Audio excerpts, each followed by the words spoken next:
నమస్కారం గురుగారు. శుభమస్తు తల్లి. గురుగారు, మనం ఈ మధ్య కాలంలో వింటున్నాం విశ్వాన్ని ఏమడిగినా మనకి ఇస్తుందని, అంటే మనస్ఫూర్తితో ఏమడిగినా ఇస్తుంది అని అంటుంటారు. ఆ నెపంతో మనము ఇష్టానుసారంగా నాకు ఇన్ని డబ్బులు కావాలి అన్ని డబ్బులు కావాలి అని అడిగితే అది కూడా ఇస్తుందంటారా? అంటే ఏ విధంగా నమ్మాలంటారు దీన్ని? విశ్వాన్ని ఏదడిగినా విశ్వశక్తి ఇస్తుంది, సందేహం లేదు. కానీ దీనికి కొన్ని రూల్స్ ఉన్నాయి. మనం ఇతరుల మంచి కోరితే ఇస్తుంది, మన కుటుంబం మంచి కోరితే ఇస్తుంది, తర్వాత దేశం, ప్రపంచం, తర్వాత సంఘము, అన్నీ ఎవరిని మంచి కోరినా అది ఫస్ట్ ఇస్తుంది. నిస్వార్థంగా కోరాలి. నిస్వార్థంగా. స్వార్థం ఎంతవరకు కావాలంటే సద్బుద్ధి నిమ్మనాలి, సత్ప్రవర్తన నిమ్మనాలి, సత్సాంగత్యాన్ని నిమ్మనాలి. అంటే ఇప్పుడు ఇందులో మంచి వాళ్ళతో స్నేహం, మంచి మాటలు చెప్పడం, మంచి వాక్శుద్ధి ఇవ్వడం, ఇవన్నీ శక్తి లేకుండా ఏమి చేయలేవు. నువ్వు చూసే చూపుకి శక్తి కావాలి, వినే చెవులకి శక్తి కావాలి, పీల్చే గాలి ఉశ్వాస నిశ్వాసాలకి శక్తి కావాలి, మాట్లాడడానికి శక్తి కావాలి. ఇవేవి లేకుండా ఉంటే, శక్తి లేకపోతే ఏవి పనిచేయవు, డమ్మీ అయిపోతాయి. జస్ట్ లైక్ రోబోట్కి మనిషికి తేడా ఉన్నా అన్ని కొన్ని వేల లక్షల, ఇప్పుడు యుద్ధంలో కూడా రోబోట్స్ వాడుతున్నారు. పక్షిని కూడా వాడుతున్నారు ఈ మధ్యకాలంలో. యుద్ధంలో మొన్న ఈ మధ్య 1 వీక్ బ్యాక్ జరిగింది, మన వాళ్ళు వాడారు గ్రద్దని. అది బాగా సక్సెస్ఫుల్గా యుద్ధంలో అది కూడా తన వంతు సహాయం చేసింది. అలాగే ఈ మనం విశ్వాన్ని ఏది కోరినా ఎలా ఇస్తుందంటే, మీరు శుద్ధాత్మగా ఉండాలి, చెడు తలంపులో ఉండరాదు. మీ ఇంట్లో పిల్లలకి డబ్బు కావాలనుకోవడం తప్పులేదు. ఆ డబ్బులు రావడానికి కావలసిన ఉపాయము, వ్యాపారము, చదువు ద్వారా డబ్బు వస్తుంది. ఐఏఎస్ ఆఫీసర్ అయ్యారు, ఐపీఎస్ అయ్యారు, మంచి కర్మ ఉండాలి. మీరు కోరుకునే దాంట్లో ఉద్దేశం, ఉద్దేశం. ఇప్పుడు నా పిల్లలు బాగుపడాలని, నా పిల్లల్ని పెంచాలని డబ్బు కావాలి, నాకు మంచి ఉద్యోగం కావాలి. ఉద్యోగాన్ని తండ్రి స్వామి అనే విశ్వాసాన్ని ప్రదర్శిస్తూ విశ్వాన్ని అడగాలి. అప్పుడు విశ్వం అడిగినప్పుడు ఏమవుతుంది? ఇస్తుంది. ఎందుకు? నీ భార్య పిల్లల్ని పోషించే బాధ్యత నీదే కదా, తప్పులేదు.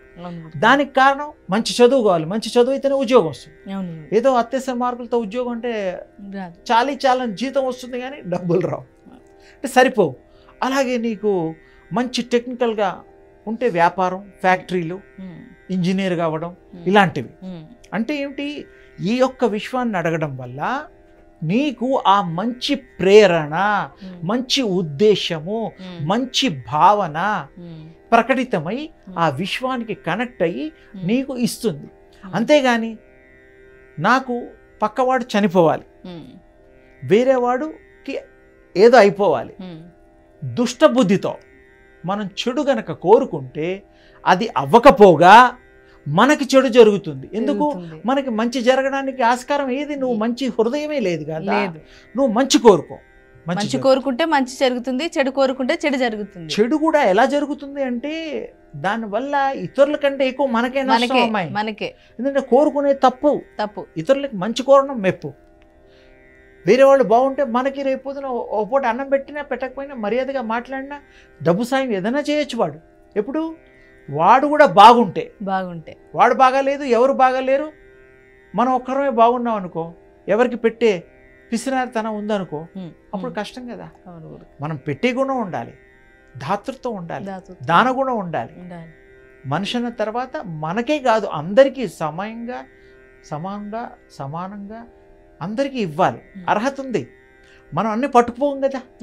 ఇప్పుడు హైదరాబాద్లో చార్మినార్ ఉంది, తర్వాత ఈఫిల్ టవర్ ఉంది, తర్వాత మన అమెరికాలో స్టాచ్యూ ఆఫ్ లిబర్టీ ఉంది, తాజ్ మహల్ ఉంది ఇండియాలో, బుద్ధుడు ఉన్నాడు హైదరాబాద్, ఇలా అన్నీ ఉన్నాయి. మరి ఎవరు కట్టారో ఏమో, వాళ్ళు ఇష్టంతో పట్టుకుపోతే ఖాళీ అయిపోదు. అంటే నీకు పట్టుకుపోయే పర్మిషన్ లేదు, ఎవరికీ లేదు. ఈ దేహం వస్తానంటే కూడా పర్మిషన్ లేదు. ఈ దేహాలు ఇక్కడ వదలాల్సిందే, బుగ్గి బూడిద అవ్వాల్సిందే, లే పాతి పెట్టాల్సిందే. ఆత్మకి చావు పుట్టుకలు లేవు. అది అనుకుంటే మనకి జన్మ తీసుకోగలుగుతుంది, తల్లి గర్భంలో రాగలుగుతుంది, మళ్ళీ దాని ఇష్టంతోనే ఎప్పుడు కావాలో అదే వెళుతుంది. మీరు వెళ్ళమన్నా వెళ్ళదు, మీరు ఉండమన్నా ఉండదు. కానీ దానికి నచ్చే పద్ధతుల్లో మీరు ప్రవర్తిస్తే అప్పుడు మీరు మంచి ఫ్రెండ్షిప్లో వాడి అన్ని గుణాలు అవి ఇవి తల్లులు తండ్రులు ఫ్రెండ్షిప్ చేస్తుంటారు. నచ్చిన గుణాలు ఉంటేనే కదా దగ్గర అవుతారు. అవును గురుగారు. కమ్యూనికేషన్ ఉంటుంది. ఇష్టం లేని వాళ్ళతో ఎవరు ఫ్రెండ్షిప్ చేయరుగా. అవును గురుగారు, సహజం కదా. మాటికి నిజం. అలాగే ఇక్కడ కూడా ఆ దివ్య శక్తికి అనుసంధానంగా అనుగుణంగా మీరు గనక ప్రవర్తిస్తే, మంచి కోరితే సర్వము శుభకరము, సర్వము జయప్రదము, సర్వము సర్వకాలాల్లో కళ్యాణము, ఇంకేం లేదు, అంతా శుభాలే. అందుకని మనం మంచి కోరాలి, మంచిని అనుభవించాలి, మంచిని ఆస్వాదించాలి, మంచిని పెంచాలి, హృదయంలో పంచాలి. ఇది సమాజంలో హితం కోసం సనాతన ధర్మంలో ఉండే ఆ యొక్క రహస్యం.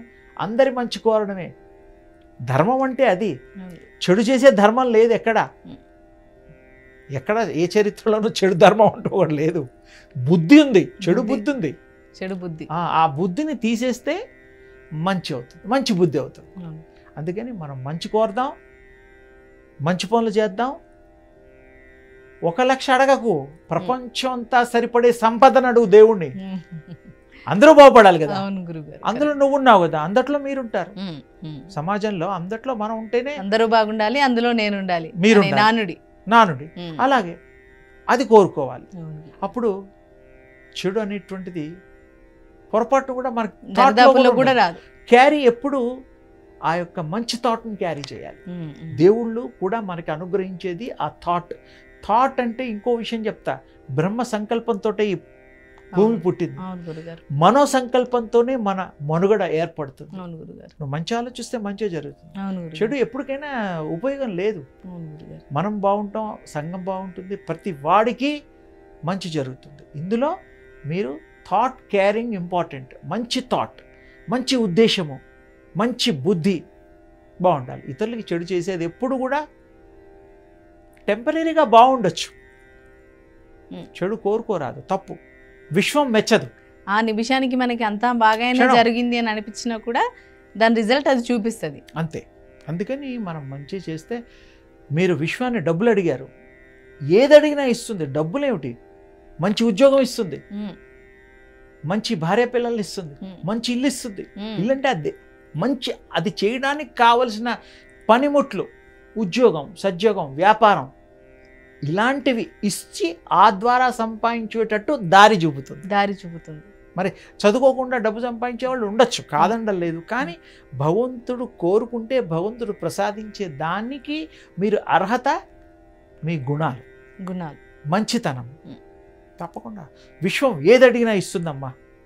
మంత్రంతో చదివినా ఇస్తుంది, మంచి ఉద్దేశంతో సమర్పణ భావంతో చేసినా ఇస్తుంది. మీరు ఏదైనా మంచి కోరితే మంచితో కూడిన దానికే ఇస్తుంది. మిగతా వాటికి ఇస్తుంది అనేది నాకు తెలియదు, ఇవ్వడానికి ఆస్కారం లేదు.